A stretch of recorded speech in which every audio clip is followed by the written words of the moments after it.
Okay, first question. What's the dog's name? Ah, okay. Now, his name's Mogi, but you have to spell it right. M-O-W. Mowgie.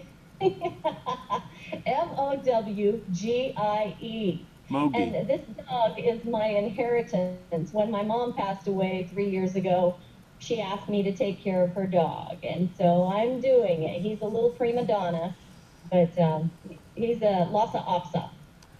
Excellent. Anybody else have any questions for Julie? Not so much a question, Julie, but I agree with you now that your face-to-face classification does make a difference because I feel more connected to you, especially when you started talking about your son who has disabilities and some challenges, which made an immediate connection because my niece has multiple disabilities and many challenges, and so that sort of has opened the door for me to want to talk to you more about services in Alaska or the lack of services in Alaska. So that was an immediate connect that I saw made us closer together.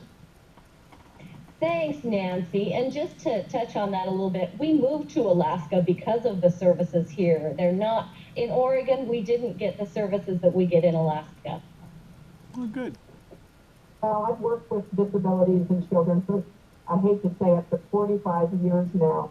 And I just know 10 years how much poorer the services here in the Anchorage area are. And we've been taking very large steps backward working with our people that either have mental health issues or physical disabilities. So that's a passion for me. And again, I'd like to sometime be able to chat with you about what services there are down there in Ketchikan because Anchorage is woefully short. Excellent. Super. And we saw a lot of pictures online here recently about your trip to Mexico. It looked like a great, gorgeous vacation.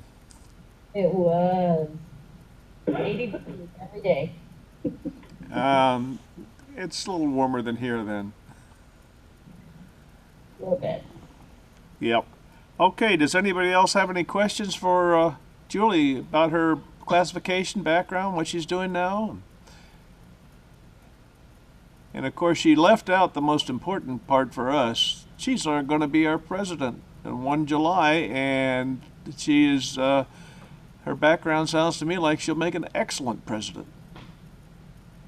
Thank Hey, you. Julie, this is Brian. I just have a question.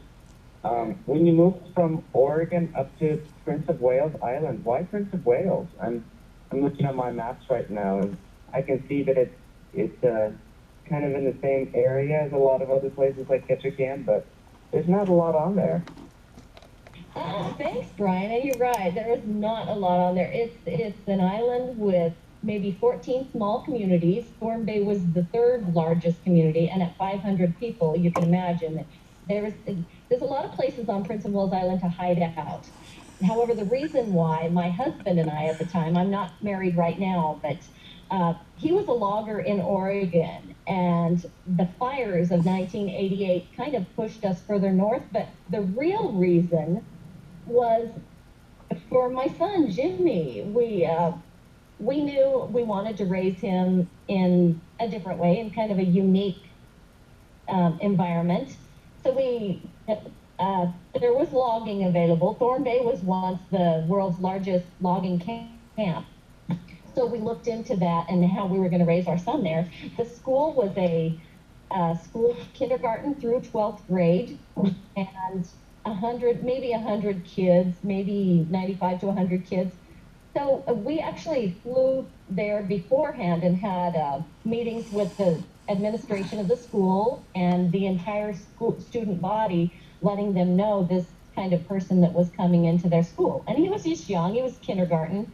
But it was kind of prep work, and we wanted to feel it out to see if that was where Jimmy would excel.